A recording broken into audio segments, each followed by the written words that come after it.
ધૂળેટીના દિવસે અંગારા પર ચાલવાની અનોખી પરંપરા જેને લોકો ચૂલના મેળા તરીકે ઓળખે છે।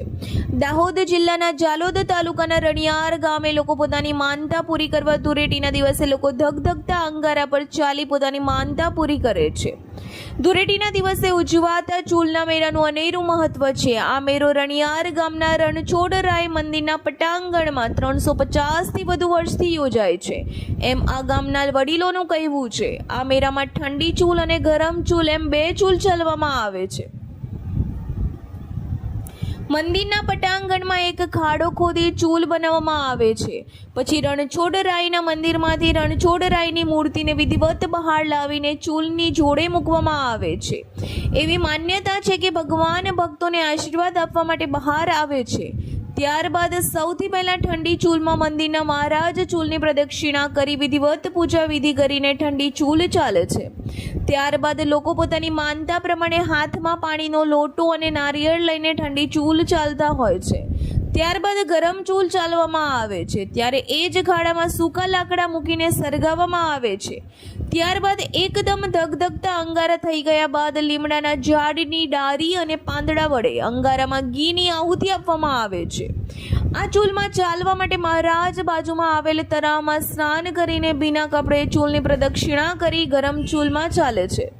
ત્યારબાદ લોકો પોતાની માનતા પૂરી કરવા માટે લોકો ધગધગતા અંગારામાં ચાલતા હોય છે। આ ચૂલના મેળામાં ચાલતા લોકોને કોઈ પણ જાતની ઈજાઓ થતી નથી કે પગના છાલા પણ પડતા નથી એમ લોકોનું માનવું છે। આ વર્ષે પણ રણછોડરાય મંદિરના પટાંગણમાં ચૂલના મેળાનું અનેરું આયોજન કરવામાં આવ્યું હતું। ચૂલના મેળામાં અહીંના લોકો ધગધગતા અંગારા પર ચાલીને પોતાની માનતા પૂરી કરી હતી। આ પરંપરા જોવા અને પોતાની માન્યતાઓ પૂર્ણ કરવા લોકો રાજસ્થાન મધ્યપ્રદેશથી પણ અહીં આવી ધૂળેટીનો તહેવાર રણછોડરાયના સાનિધ્યમાં ઉજવતા હોય છે। દાહોદના આદિવાસીઓ વર્ષોથી તેમની સંસ્કૃતિ અને પરંપરાને આજે પણ સાચવી રાખી છે। આદિવાસી સમાજનો સૌથી મોટો તહેવાર હોળીનો હોય છે અને આ હોળીના તહેવારમાં આદિવાસી સમાજનો કોઈ પણ વ્યક્તિ દેશના કોઈ પણ ખૂણામાં ગયો હોય તે અવશ્ય પોતાના માદરે વતનમાં આવતા હોય છે। આદિવાસી લોકોને પ્રકૃતિ પૂજક માનવામાં આવે છે। તેમની આસ્થા અને માન્યતાઓ વિભિન્ન પ્રકારની હોય છે, જેમાં કોઈ પણ બીમારીથી છુટકારો મેળવવા, નિસંતાન હોય તો બાળકની માનતા હોય, તેમજ કામ ધંધા અને ખેતીમાં સારી આવક થાય તે માટે તેમના ઈષ્ટદેવની માનતા લેતા હોય છે અને એ માનતા બાધા પૂર્ણ થયા બાદ લોકો ચૂલના મેળામાં આવી પોતાની માનતા પૂર્ણ કરે છે।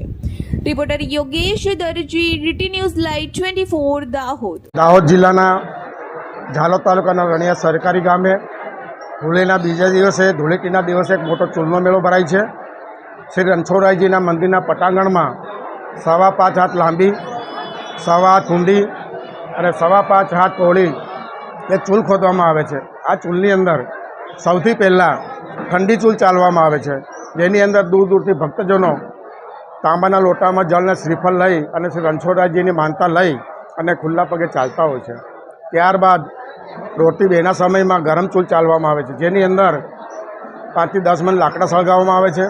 તેના ધગધગતા અંગારા કરવામાં આવે છે। આ અંગારા થયા પછી શુદ્ધ ઘી લીમડાના દોરા વડે એમાં હોમવામાં આવે છે। આ ઘી હોમવાથી કમર સુધીની જ્વાળા ઉત્પન્ન થાય છે।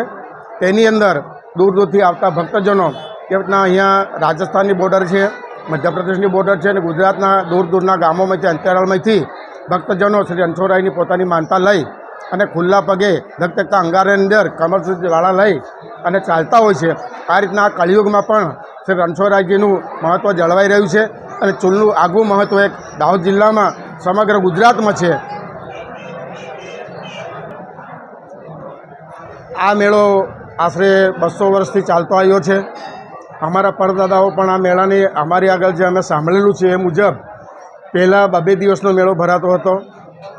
સંગમ, ચગડોળ, રેટિયા પણ આવતા હતા, પણ સમય સંજોગો અનુસાર આ મેળાનું મહત્ત્વ એક ચૂલના પૂરતું અમારે સચવાઈ રહ્યું છે। પાટીદાર સમાજ દ્વારા આ મેળાની અંદર ચાલવા માટે આવતા ભક્તજનો માટે ભંડારાનું આયોજન પણ કરવામાં આવે છે, જેની અંદર ઘણા બધા લોકો ભક્તજનો મહાપ્રસાદી લઈ અને પોતાને ધન્ય અનુભવી અને મેળાનો આનંદ માણી પોતાની માનતા પૂરી કરી અને સાંજે પોતપોતાના ઘરે જતા હોય છે।